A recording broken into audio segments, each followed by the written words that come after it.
الحمد للہ رب العالمین والصلاة والسلام علی سید المرسلین، اما بعد۔ نبی کریم رؤوف رحیم صلی اللہ علیہ وآلہ وسلم کی مبارک زندگی کو بیان کیا جا رہا ہے۔ حضرت ابو طالب کے پاس قریش جو ہے یہ فرمائش لے کر آئے اور اپنا وفد کی صورت میں آئے اور نبی کریم صلی اللہ علیہ وآلہ وسلم کو اس کام سے روکنے کے لیے دباؤ ڈالا، پریشر ڈالا، لیکن حضرت ابو طالب نے وہ ان کی تجویز، وہ ان کا پریشر، وہ ان کا کہنا نہیں مانا، بلکہ ریٹیلیٹ کر دیا، اپنی طرف سے ان کو ایک پریشر دے دیا۔ لیکن اس کے ساتھ ساتھ حضرت ابو طالب کو یہ پریشانی ہوئی کہ ایسے نہیں کہ قریش کوئی ایسا قدم اٹھائیں نبی کریم صلی اللہ علیہ وآلہ وسلم کے لیے خطرہ بن جائے، خطرہ تھا۔ تو اسی کو محسوس کرتے ہوئے انہوں نے میٹنگ کال کر دی اور بنی ہاشم اور بنی مطلب، یہ آپ کے خاندان والے تھے، ان کو بلایا اور نبی کریم صلی اللہ علیہ وآلہ وسلم کے تحفظ کے سلسلے میں ان سے مدد چاہی اور اقرار لیا۔ تو ساروں نے حضرت ابو طالب کو یقین دلایا کہ ہم نبی کریم صلی اللہ علیہ وآلہ وسلم کا ساتھ نہیں چھوڑیں گے اور حفاظت کریں گے۔ اور ساتھ میں جو ہے وہ قریش جو تھے ان کو بھی ابھی ایک دوسرا رخ لینا تھا، کہ ان کو ایک امید تھی کہ شاید ابو طالب ان کو منع کریں یا کوئی راستہ نکال لیں، لیکن جب انہوں نے بھی جواب دے دیا تو ابھی قریش کو یہ فکر تھی کہ ہمیں کچھ اپنے طور پر کرنا پڑے گا، کیونکہ قریش کو جو ہے اپنی ایک پریشانی یہ تھی کہ اسلام کا جو نور تھا، اسلام کی جو روشنی تھی، وہ پھیلتی جا رہی تھی اور ان کے گھروں میں داخل ہوتی جا رہی تھی۔ کوئی نہ کوئی فرد جو ہے وہ حضور علیہ السلام کی محفل کا اثر لے کر، تو یہ جو تیزی سے اسلام پھیل رہا تھا، اسلام تو نور تھا، لیکن وہ اس کو اس طرح لے رہے تھے یہ گویا کہ یہ آگ ہے، یہ آج اس کو جلا رہی، کل اس کو جلا رہی، کل میرے پاس آ جائے گی۔ تو یہ اتنا خوف زدہ ہو گئے تھے ہدایت لینے سے کہ انہوں نے ایک سازشیں شروع کر دیں اور ترکیبیں سوچنے شروع کی کہ کس طرح پیغمبر اسلام کے کام میں رخ نہ ڈالیں اور ایسا کریں کہ ان کا کام بند ہو جائے۔ تو یہ میٹنگ کیا کرتے تھے، ان کی میٹنگ کی جگہ تھی دار الندوہ، کہتے ہیں اس کو دار الندوہ۔ وہاں یہ بیٹھ کر اسلام کے خلاف اور پیغمبر اسلام کے خلاف ترکیبیں اور سازشیں کیا کرتے تھے۔ اور ایک صحابی ہیں حضرت ارقم ابن ابو الارقم، جو ان کا گھر صفا جبل کے قریب تھا اور تھوڑا الگ تھلگ تھا، تو وہاں نبی کریم صلی اللہ علیہ وآلہ وسلم نے اسلام کا مرکز اس گھر کو بنایا ہوا تھا کہ وہ تھوڑا دوسرے گھروں سے یا شہر سے الگ تھلگ تھا، اور وہاں تھوڑی حفاظت بھی رہتی تھی کہ وہ مکان ایسی جگہ پر تھا کہ اگر وہاں کا کوئی رخ کرتا تو دور سے پتہ چل جاتا کہ ابھی یہ راستہ اس مکان پر ہی جاتا ہے۔ تو اگر کوئی کافر یا دشمن اگر وہاں کا ارادہ کرے تو وہ دور سے ہی نظر آ جائیں گے کہ وہ آ رہے ہیں۔ تو اس طرح وہاں ایک تحفظ رہتا تھا، ایک دو صحابی پہرے پر بھی کھڑے ہو جاتے تھے، اور وہاں نبی کریم صلی اللہ علیہ وآلہ وسلم اپنی تعلیم اور تربیت جاری رکھتے تھے۔ تو یہ سلسلہ ہوا، اور پھر جو کفار تھے مکے کے، وہ بنی ہاشم سے ڈرتے تھے یا خانہ جنگوں سے پہلے بھی انہوں نے بہت بھگتا ہوا تھا، جنگ ان کے معمولات میں شامل ہوتی تھی۔ تو کوئی جنگ لگی جو نبی علیہ السلام کے زمانے کے قریب، تو وہاں جو ہے وہ جنگ بسوس تھی،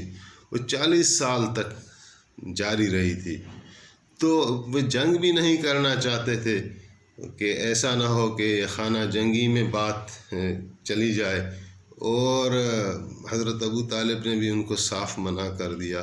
تو پھر انہوں نے تشدد والی راہ اختیار کر لی کہ جو غریب صحابہ تھے ان کو تو بڑا تشدد کیا جاتا تھا۔ خود نبی کریم رؤوف رحیم صلی اللہ علیہ وآلہ وسلم پر بھی کبھی موقع ملا تو انہوں نے وہ موقع ضائع نہیں کیا اور حضور کو بھی تشدد کا نشانہ بنایا۔ اما عائشہ صدیقہ رضی اللہ تعالیٰ عنہا روایت کرتی ہیں کہ میں نے نبی علیہ السلام سے پوچھا کہ یا رسول اللہ، جس طرح طائف میں آپ کو پتھر پڑے اور ستایا گیا، کیا اس سے پہلے بھی آپ کو کوئی تو تکلیف پہنچی؟ تو آپ نے فرمایا کہ ہاں، ایک مرتبہ یعنی ذوالمجاز بازار مکے کا واقعہ ہے کہ اس میں طارق بن عبداللہ روایت کر رہے ہیں کہ میں نے نبی کریم صلی اللہ علیہ وآلہ وسلم کو دیکھا۔ وہ اس طرح کہہ رہے ہیں کہ میں نے دو شخص دیکھے، ایک وہ تھا جو آگے آگے تھا، دوڑتا ہوا جا رہا تھا اور اس کی زبان پر تھا قولو ایھا الناس قولو لا الہ الا اللہ لعلکم تفلحون۔ تو پیچھے دوسرا شخص اس کو پتھر لگا رہا ہے اور ساتھ یہ کہہ رہا ہے کہ فلا تصدقوا انہ کذاب۔ تو بولا میں نے یہ جب ماجرا دیکھا تو مجھے بڑا تعجب ہوا اور میں مکے والوں سے پوچھنے لگا کہ یہ کیا ماجرا ہے، کون شخص ہے، پہلا کون ہے، دوسرا کون ہے؟ تو مجھے بتایا گیا کہ پہلا شخص جس کی مبارک زبان پر یہ ہے کہ قولوا لا الہ الا اللہ ایھا الناس قولوا لا الہ الا اللہ لعلکم تفلحون، وہ محمد بن عبداللہ صلی اللہ علیہ وآلہ وسلم۔ اور دوسرا شخص جو اس کو پتھر لگاتے جا رہا ہے اور ساتھ یہ کہہ رہا ہے کہ فلا تصدقوا انہ کذاب، کہ اس کی نہ تصدیق کرنا، یہ جھوٹا ہے معاذ اللہ۔ تو یہ حضور کا اپنا ہی چچا ابو لہب ہے، بدبخت۔ تو یہ یعنی مکے میں آپ کے ساتھ روشیں رکھی گئیں۔ ایک مرتبہ کا واقعہ بتاتے ہیں کہ اس میں رحیق المختوم میں لکھا ہوا ہے کہ نبی کریم صلی اللہ علیہ وآلہ وسلم نے جب دعوت دیتے تھے اور آپ ڈرتے نہیں تھے، کفار کی جو بھی روش ہوتی تھی، البتہ اپنے صحابہ کرام کو تو اجازت دی ہوئی تھی کہ وہ اپنا ایمان چھپا کے رکھیں اور اپنے آپ کو یعنی مزید آزمائش میں نہ ڈالیں، ان کفار سے ایمان چھپائے رکھیں، تو ان کو اجازت تھی۔ لیکن حضور کریم رؤوف رحیم صلی اللہ علیہ وآلہ وسلم کا اپنا حال اور اپنا معمول یہ تھا کہ آپ گھر سے آتے تو سیدھا خانہ کعبہ، اور خانہ کعبہ کے اندر آپ جو ہے وہ نفل پڑھتے، نماز پڑھتے، اور نماز میں آپ با آواز بلند تلاوت قرآن مجید کرتے، آپ پر کلام نازل ہو رہا تھا۔ اور یہ بھی اللہ تعالیٰ کی سنت ہے کہ جس قوم میں جو مہارت ہوتی تھی، اللہ تعالیٰ جب نبی کو بھیجتے تھے تو وہ اس سے بھی زیادہ یعنی نبی ان چیزوں کے پاس، نبی علیہ السلام کے پاس جو ہے کمالات ہوتے تھے۔ جیسے موسیٰ علیہ السلام کا زمانہ جادوگروں کا تھا، تو اللہ تعالیٰ نے ایک عصا ان کے ہاتھ میں دے دی اور وہ جادوگر حیران ہو گئے کہ یہ تو جادو نہیں ہے۔ اسی طرح عیسیٰ علیہ السلام کی زمانہ کہتے ہیں کہ حکمت کا عروج تھا، حکیم وغیرہ تھے، تو اللہ تعالیٰ نے ان کو ایسا معجزہ دیا کہ وہ جب مردہ پر بھی ہاتھ پھیرتے تھے تو وہ زندہ ہو جاتا تھا، اور جب یعنی مادر ذات اندھا اگر اس پر بھی ہاتھ پھیرتے تھے تو وہ بینائی والا بینا بن جاتا تھا۔ تو رسول اللہ صلی اللہ علیہ وآلہ وسلم کو اللہ تعالیٰ نے قرآن کی صورت میں ایسا معجزہ دیا کہ پہلے بھی بیان ہو چکا کہ عربوں کو جو اپنا فخر تھا یا جو کمال حاصل تھا وہ اپنی زبان پر تھا، اور اس پر ان کو وہ نازاں ہوتے تھے۔ لیکن جب ان کے اوپر قرآن پڑا، قرآن کا نزول ہوا، تو یہ خود بھی حیرت زدہ رہ گئے کہ یہ کیا چیز ہے، کیونکہ وہ عرب قرآن کو سمجھتے تھے۔ آج ہم مسلمان ہیں لیکن ہمارا تعلق قرآن پاک سے وہ نہیں ہے، بدقسمتی سے جو ہونا چاہیے، اور ہماری مادری زبان بھی نہیں ہے۔ ان کے تو لہجے میں قرآن اترا تھا تو ایک ایک لفظ جا کے ان کو لگتا تھا۔ تو نبی کریم رؤوف رحیم صلی اللہ علیہ وآلہ وسلم خانہ کعبہ میں باول آواز بلند جب تلاوت کرتے تھے اور جب آپ نماز پڑھتے تھے تو اس وقت جو ہمارا قبلہ تھا وہ بیت المقدس تھا، تو بیت المقدس کی طرف آپ رخ کرتے اور خانہ کعبہ میں ایسی جگہ کھڑے ہوتے کہ قبلہ بھی آپ کے سامنے ہوتا اور پھر آگے رخ آپ کا ادھر ہی یعنی بیت المقدس کی طرف ہوتا، تو اسی طرح آپ نماز پڑھتے رہتے تھے۔ تو یہ کڑھن تو بڑی ہوتی تھی کفار کو یہ جو شخص اٹھا ہے اور ہمارے دین کے خلاف اٹھا ہے اور بتوں کے خلاف بات کر رہا ہے اور ہمارے سامنے اور ہمارے مرکز میں کعبۃ میں آ کر یہ ہمیں تو گویا چیلنج کر رہا ہے، تو اس پر وہ کڑتے تھے۔ اور ابو جہل نے تو کئی مرتبہ کوشش کی اور ایک مرتبہ وعدہ کیا کافروں کو، بولا کہ اگر آج نبی علیہ السلام آئیں گے تو میں ان کو نہیں چھوڑوں گا۔ تو آپ جیسے سجدے میں گئے ہیں، نماز پڑھ رہے تھے، تو ابو جہل کا جو ارادہ تھا اس نے کوئی تلوار اٹھائی اور حضور پر حملہ کرنا چاہا، لیکن جب وہ آگے بڑھا تو لوگوں نے دیکھا کہ جس تیزی کے ساتھ یہ آگے بڑھا تھا اس سے کہیں تیزی کے ساتھ گھبرایا ہوا ایک پیچھے لوٹا۔ تو لوگوں نے پوچھا کیا ہوا؟ تو کہنے لگا کہ ایک مست اونٹ تھا جو نبی علیہ السلام وہ میرے سامنے آ گیا، درمیان میں آ گیا، اور میں اپنی جان بچا کر اس سے پیچھے آ گیا۔ اور حضور نے فرمایا بعد میں کہ یہ حضرت جبریل امین تھے، اگر ابو جہل آگے بڑھتا تو یہ اس کا گوشت کے ٹکڑے ٹکڑے کر دیتا۔ تو اسی طرح دوسرا بھی واقعہ ہے کہ پھر اس نے دیکھا کہ ایک آگ تھی جو حضور اور اس کے درمیان ایک بڑی خندق تھی آگ کی جو درمیان میں آ گئی، پھر پیچھے ہٹا بھاگا۔ تو اتنی نشانیاں دیکھنے کے بعد بھی وہ بدبخت مسلمان نہیں ہوا۔ تو اسی طرح انہوں نے یعنی نبی علیہ السلام پر تشدد شروع کیا، اور ایک مرتبہ آپ علیہ السلام کو ان لوگوں نے گھیر لیا اور مارنا شروع کیا۔ پھر حضرت ابو بکر صدیق کو پتہ چلا، وہ بھاگتے ہوئے آئے اور لوگوں سے جھگڑ پڑے تھے، تو وہ بھی اکیلے نہتے اور کافر شریر بہت زیادہ تھے۔ تو حضرت ابو بکر صدیق کہنے لگے کہ کیا ہوا، تم ایسے شخص کو قتل کرنے جا رہے ہو جو یہ کہہ رہا ہے کہ میرا رب اللہ ہے؟ اس کا یہ قصور ہے کہ وہ یہ کہہ رہا ہے کہ اللہ میرا رب ہے، تو اس پر تم لوگ اس کو قتل کرنے جا رہے ہو۔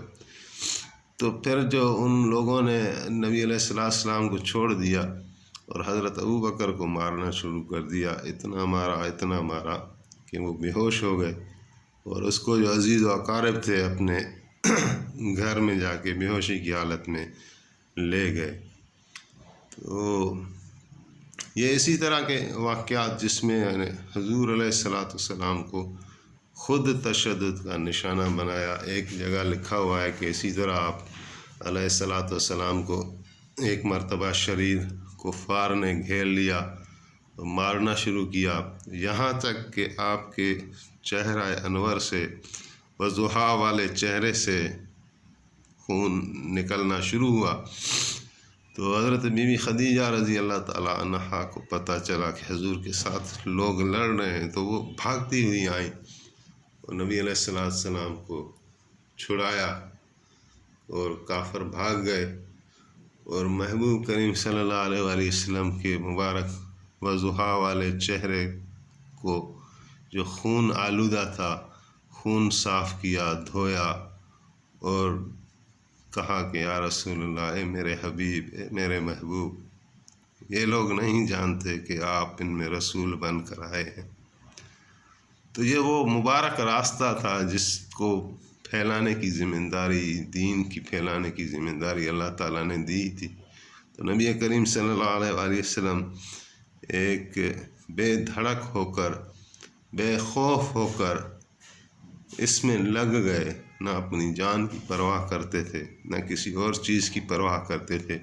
ایک مرتبہ آپ نے حضرت ابو طالب کو فرمایا کہ چاچا جان، یہ تو میں کام جاری رکھوں گا، یا تو اللہ تعالیٰ اس دین کو غالب کر دیں، یا پھر میں اس راستے میں ختم ہو جاؤں، پورا ہو جاؤں، یہ جب تک میرا کام جاری رہے گا۔ اس جوش اور امنگ کے ساتھ۔ اور ایک مرتبہ کا واقعہ ہے کہ وہ شریر لوگ تھے، جب آپ علیہ السلام اپنے معمول کے مطابق خانہ کعبہ میں آئے اور نماز ادا کر رہے تھے، جب آپ نے سجدے میں گئے تو انہوں نے پہلے سے پلان بنایا ہوا تھا، تو اونٹ کی ایک اوجھڑی لے کر، جس میں بہت گند پڑا ہوتا ہے، اوجھڑی میں کیا ہوتا ہے، تو وہ آ کے حضور علیہ السلام پر ڈال دی، جبکہ آپ سر مبارک آپ نے سجدے میں رکھا، تو اس کے وزن کے لحاظ سے اوجھڑی کا وزن اتنا تھا کہ آپ اپنا سر مبارک اٹھا نہیں سکتے تھے سجدے سے۔ تو حضرت فاطمہ کمسن تھیں سلام اللہ علیہ، وہ بھاگتی ہوئی آئیں اور کافروں کو بدشت کہا، اور نبی علیہ السلام سے وہ اوجھڑی ہٹائی۔ تو اسی طرح یعنی آپ علیہ السلام کے ساتھ ان کافروں نے مکے میں یہ تشدد کیے، اور یہ تو حضور کا اپنا حال تھا، جس سے یعنی حالانکہ وہ حضرت ابو طالب سے، بنی ہاشم سے کتراتے تھے، تو آپ اندازہ کریں کہ جو غریب صحابہ تھے ان کے ساتھ یہ کیا کرتے تھے۔ تو انشاءاللہ یہ ابھی جاری ہے، اس کی 2-3 جو بھی لیکچر بنتے ہیں، تو پھر یہ سلسلہ ہم آگے بڑھائیں گے۔ اللہ تعالیٰ میں نبی علیہ السلام کی محبت نصیب کرے، ان کا راستہ نصیب کرے، دنیا اور آخرت میں جو ہے نبی کریم صلی اللہ علیہ وآلہ وسلم کی شفقت ہمارے ساتھ ہو۔ آخر دعوانا ان الحمد للہ رب العالمین۔